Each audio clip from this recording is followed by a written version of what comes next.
Hello, hello, my loves, and welcome to EQ with Jah. So, I want to talk about something that I always talk about, and that is the concept of functionality, which is anything functionally, biologically, physically that we do with the body. The body is the ego, or at least the mind's understanding of this flesh, which is where the mind feels our fleshly existence is who we are. There's a reason, again, why when we look into a mirror, that's when we're actually able to see our reflection. Again, as any species, unless you're able to, I don't know, turn your eyes around and come outside of your head and look at yourself, without a reflection or any of those things, we are actually not able to witness what this flesh is indirectly without being told. And so that means we as humans, we are not our functional existence. We are here as functional vehicles to serve a purpose to life. Just as a tree grows and it provides fruit or whatever, just as the grass grows and provides comfort and whatever, these are all things that serve a purpose to something greater than what we understand as humans. For so long, we've been taught in didactic settings what an education looks like when it comes to understanding how to function in a world that's been given to us. I was playing with the idea and the concept of, to me, this is hell on earth, or the concept of. If you really, really think about what this year has taught many of us, beyond the, presidential and everything else, just what this year 2020 has taught us is that fundamentally we've all been taught how to act, talk, speak, react in an old paradigm of thinking from past relatives, past ancestors, past misunderstandings. And we're saying this is your actual future. You have to live in it and exist in it just like we did. And this is where our ancestors have realized they failed us. This is where they are talking to us. When you have that yearning, that urge to not be around people or to be doing something completely different than what you've been taught and told, that is your soul awakening to its purpose.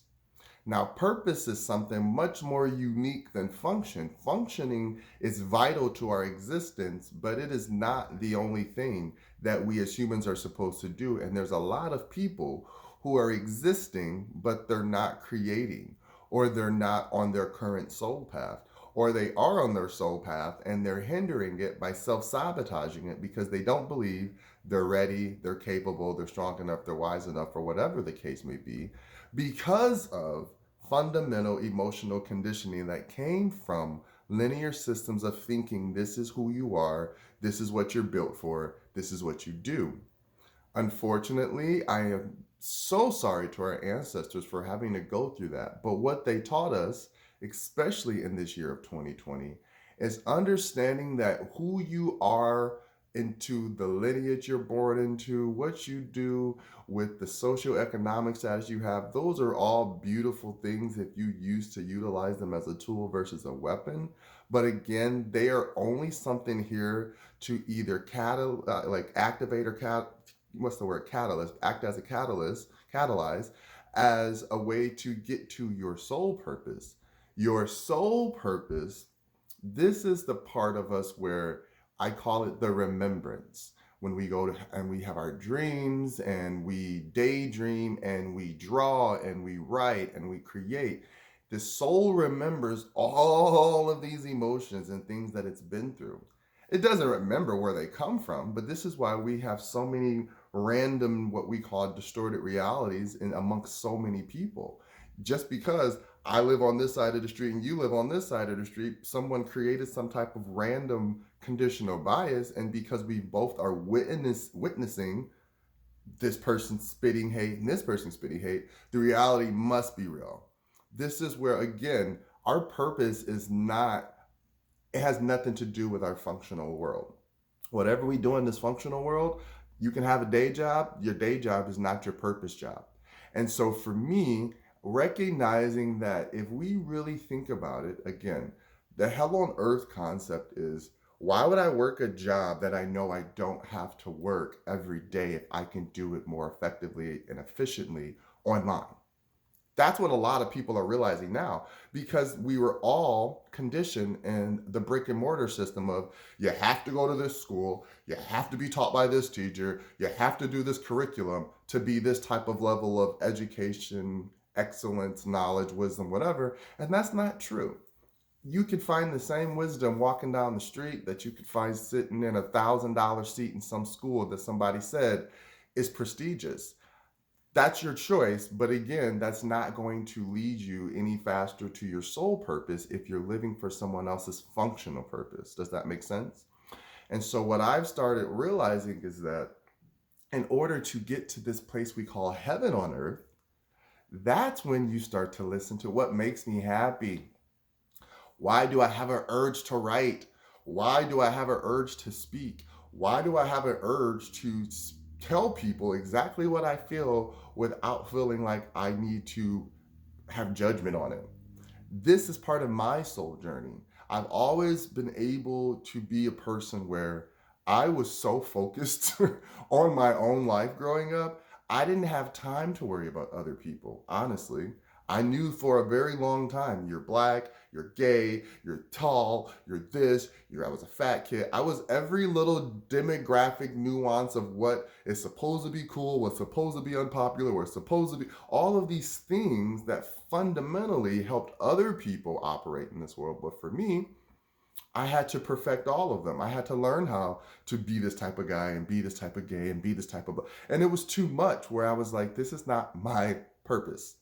And so what my soul told me is, well, if you don't want to interact in this world, then you're going to have to learn how to interact in this world.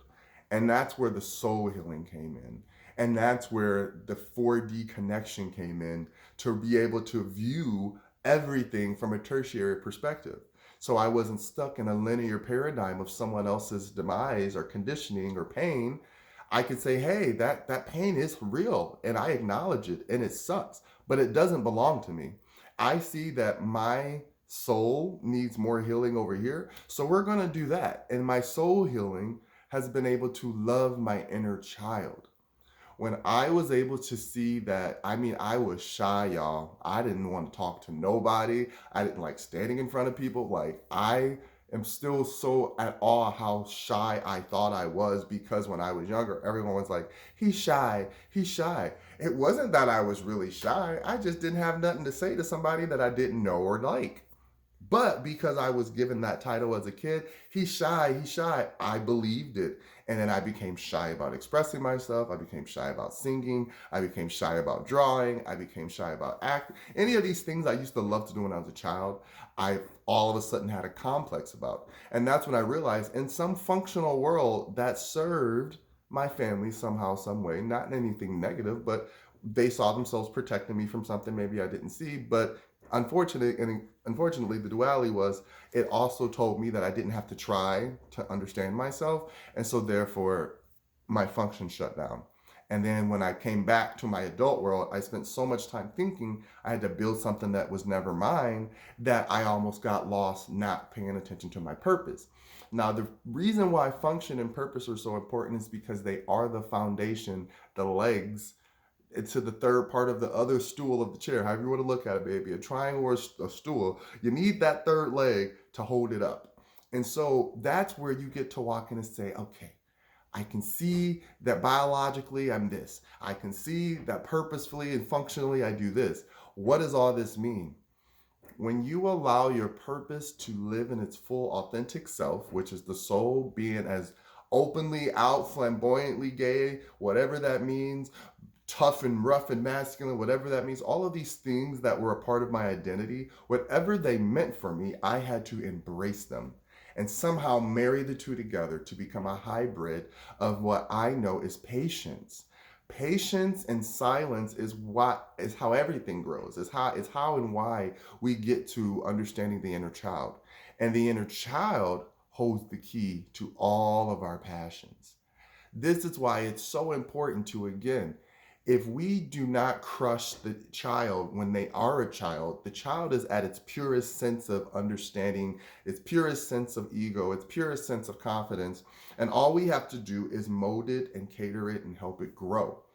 When a child has the ability to see beyond the conditions of the world, then they have the opportunity to live for the purpose of their soul. And then the purpose of the soul gets to heal all of the stuff of the past generations and ancestors that it didn't have the opportunity to do, and living past the titles and expectations. And it gets to step back into that inner child passion of, I'm here to serve the universe. I'm here to serve something bigger and greater than myself, because I am bigger and greater than myself. Knowing that I am a part of what we call universe, God, source energy, we are always connected to something that will create, give back to environment, give back to community, and keep helping us learn and grow. This is why it's so vital to understanding that however you want to look at it, you can choose to be tortured. And again, what the fundamentals of your family taught you. But if your family was a tortured soul and has a bunch of secrets, then you're going to carry on a function that doesn't serve your purpose, period. If your purpose is to heal people and you have a family legacy that is now functionally destroying other people's lives, you're getting further and further and further away from your soul purpose. And that's why there's a lot of people where they feel like, why does this happen to me? Why does God let this happen to me? Why do these things happen to me? It's not happening to you. You're letting it happen to you because you're walking down someone else's path and you're treating your soul in a way that it doesn't deserve. And you're neglecting your child, your inner child, the way it's always either been as a child, or you're forgetting to remember that you promised you wouldn't do that to them. That's usually what happens. Either you forget that you said, I will take us out of this and never let this happen again, or you become the parent who abused you. And so there you start telling yourself inside, I'm not worthy, I'm not worth it, I'm not. These are all things, again, that are connected to someone else's, what I call failures. Failures doesn't have to be so negative, but you can fail at stuff. It's just part of life. If it didn't work the way you want it, that's a failure, but it doesn't mean that you're a failure. It just means that didn't work. Try something new. When you see that you can do that in your everyday life, functionally, I know that I have to work. Functionally, I know that I have to cooperate with the world around me. Functionally, I know that I'm not always right, and I'm okay with that. Purposefully, though, I know that I have to be confident and sometimes sound like I think I know it all, because someone else is going to absorb it another way and they're going to hear it the way they need to. And I have to get past the world's ego and my own conditional ego of thinking, you're not supposed to say that. You're not supposed to do that. No, say it, do it. Somebody needs it. And if people around you don't like it, then that's not here. You're not here to cater to that, period. And so that's when, again, I'm able to see I can either live in a hell on earth or I can live in a heaven on earth. I choose to stay in my heaven on earth because I understand that that hell on earth I used to be in, and I don't have to go there. And that's the beauty of free will. We get to have the blessing of free will to either choose to stay in that conditional hell that's been given to us by our ancestors. This is how you think, this is how you breathe, this is what you do, this is who you are. And then you feel trapped, or you can say, no, that's kind of what we were taught, and that's not who I am. And I'm sorry that you feel that and you're stuck in that hell, but I'm going to step into my heaven and I'm going to follow my purpose. I'm going to speak my truths. I'm going to be honest with myself, because when I'm honest with myself and I never lie to myself, my inner child trusts me. This is, again, how we train our animals. When they trust you, again, you don't even have an actual verbal conversation. It's all emotional energy. When they trust you, they love you. And when they love you, you can see the gratitude around you and you don't have expectations of others or yourself. And then you can stay in that place of this, what we call divinity and happiness and positivity. You'll still see the negative. You'll still be part of the hell sometimes, but you get to have the opportunity to know that I can step to my higher self, which is my spirit self, my energy source, my God self, saying, I know that I built you for something greater and I need you to see that. So again, remember, function is only what we do to survive. Purpose is what we do to stay alive. And then our passion is what keeps the heart alive. All right, guys, I hope that made sense. As always, I love you. You can follow me on epicenity.org, where you can find my blogs, my services, and website, as well as all my social media platforms, YouTube, IG, Facebook, TikTok. I try to do it all. As always, I love you, love you, love you. Take care of yourselves. Besos. Mwah.